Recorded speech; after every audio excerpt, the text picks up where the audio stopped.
এই সেই ব্রিজ, আর এটা খালটা যুক্ত রয়েছে রূপনারায়ণের সঙ্গে। দেখতে পাচ্ছেন কিভাবে যাতায়াত চলছে, খুব সমস্যার মধ্যে, অসুবিধা হচ্ছে।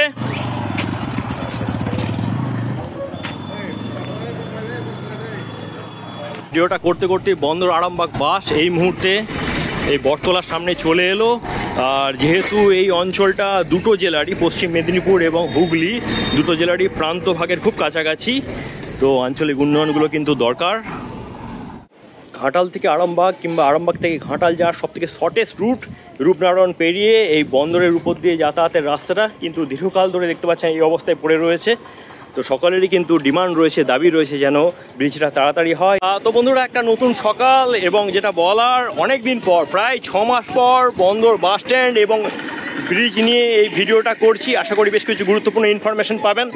এসে যেটা দেখতে পেলাম যে এখানের যে কাজটা সেটা খুব কিন্তু ধীরে ধীরে এগোচ্ছে। ও এক ঝলকে এই অঞ্চলটার পুরো পরিস্থিতি আপনাদেরকে ড্রোন শটের মাধ্যমে তুলে ধরছি, আশা করি ভালো লাগবে।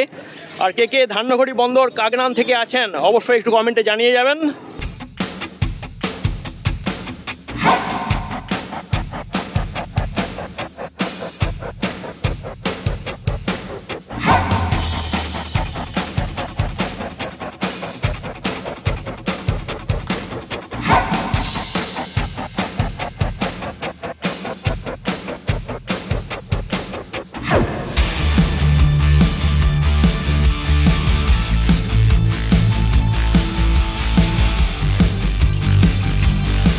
গ্রীষ্ম পেরিয়ে বর্ষা, আর এখন তো বর্ষা পেরিয়ে শীত চলে এলো।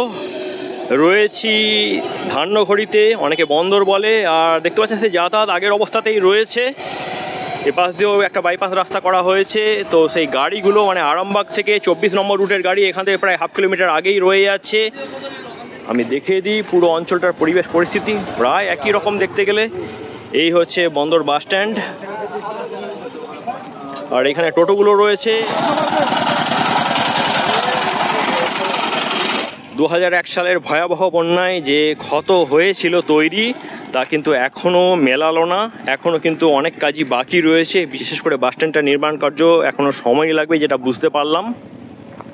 বন্দর থেকে আরামবাগ যাওয়ার এই 24 নম্বর রুট, আর গাড়িগুলো দেখতে পাচ্ছেন এই রাস্তার গায়েতে এভাবেই 1.5 থেকে 2 বছর দাঁড়িয়ে থাকে।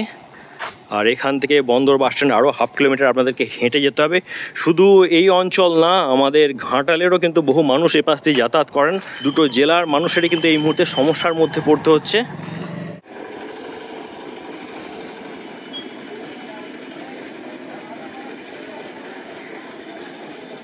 হুগলি জেলার এক প্রান্তে পড়ে থাকা এই খানাকুলের এই সমস্ত অঞ্চল, ধান্যঘড়ি, কাগনান, ঘোড়াদহের আঞ্চলিক উন্নয়ন এবং যোগাযোগের ক্ষেত্রে এই সমস্ত ব্রিজ এবং বাস স্ট্যান্ড খুব গুরুত্বপূর্ণ। আর সেটাই আজকে তুলে ধরার চেষ্টা করলাম যে কতটা কি কাজটা হলো। আশা করি বেশ কিছু ইনফরমেশন পেয়েছেন। আমাদের সঙ্গে জুড়ে থাকবেন, ফলো করবেন। আপাতত রাখছি, নেক্সট ব্লগে দেখা হবে। ততক্ষণের জন্য টাটা।